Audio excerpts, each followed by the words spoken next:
মা বাবা এই দুটো শব্দ একটা সন্তানের কাছে পুরো পৃথিবী। বাবা ছাড়া যে একটা সন্তান কতটা অসহায় সেই সন্তানটাই জানে যার মা বাবা নেই। আমার মা বাবা আমি কোনো কিছু বলার আগে সেই জিনিসটা আমার সামনে হাজির করে দিত। আমি চাওয়ার আগে আমার সামনে সেই জিনিসটা হাজির করতো। তাদেরকে আমার কখনোই তেমন কোনো কিছু দেওয়া হয়নি। ভাবলাম আজকে তাদেরকে কোনো একটা কিছু দেওয়া যাক। সামনে যেহেতু ঈদ, তাই ঈদের কথা মাথায় রেখে আমি তাদেরকে ড্রেস কিনে দেবো। আসসালামু আলাইকুম সবাইকে, সবাই কেমন আছেন? আশা করি সবাই অনেক বেশি ভালো আছেন। প্রথমে আমি নতুন রকম করে একটু হিজাব পরেছিলাম। পরাটা সুন্দরই হয়েছে, কিন্তু কেন জানি ওই রকম হিজাব পরাতে আমাকে ভালো লাগছিল না, তাই আমি আমার মতন করে হিজাবটা পরে নিলাম। সেটি হয়ে বের হয়ে গেলাম। যাওয়ার সময় রাস্তাটা অনেক বেশি সুন্দর ছিল, একদম সবুজে মরণ একটা রাস্তা ছিল। সুন্দর রাস্তা দেখতে দেখতে চলে আসলাম। আর চলে আসার সাথে সাথে বেশি ঘোরাঘুরি না করেই আমি আমার আব্বুর জন্য একটা পাঞ্জাবি নিয়ে নিলাম।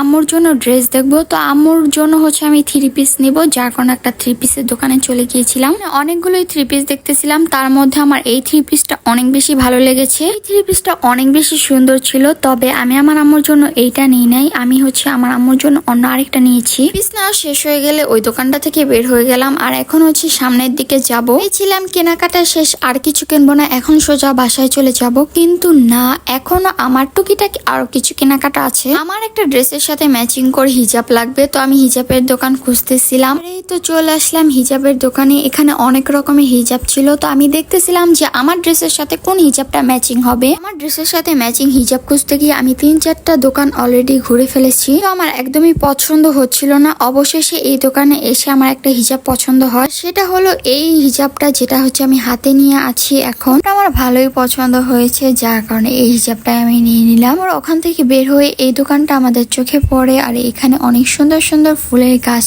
ছিল। তারপর হাঁটতে হাঁটতে আরো কিছুটা দূরে চলে আসি। এখানে পাকা পাকা আম, লেচু, জাম এগুলো বিক্রি করছিল। আর এই তো আমি ভাবতেছিলাম যেখান থেকে কি নেওয়া যায়, আম নেওয়া যায় নাকি জাম নেওয়া যায়। এর মধ্যে আবার এই ফলটা আমাদের সবার চোখে পড়ে, তো এই ফলটার নাম কি সবাই কমেন্ট করে জানাবেন। এখান থেকে আমি এই ফলটা নিয়েছি।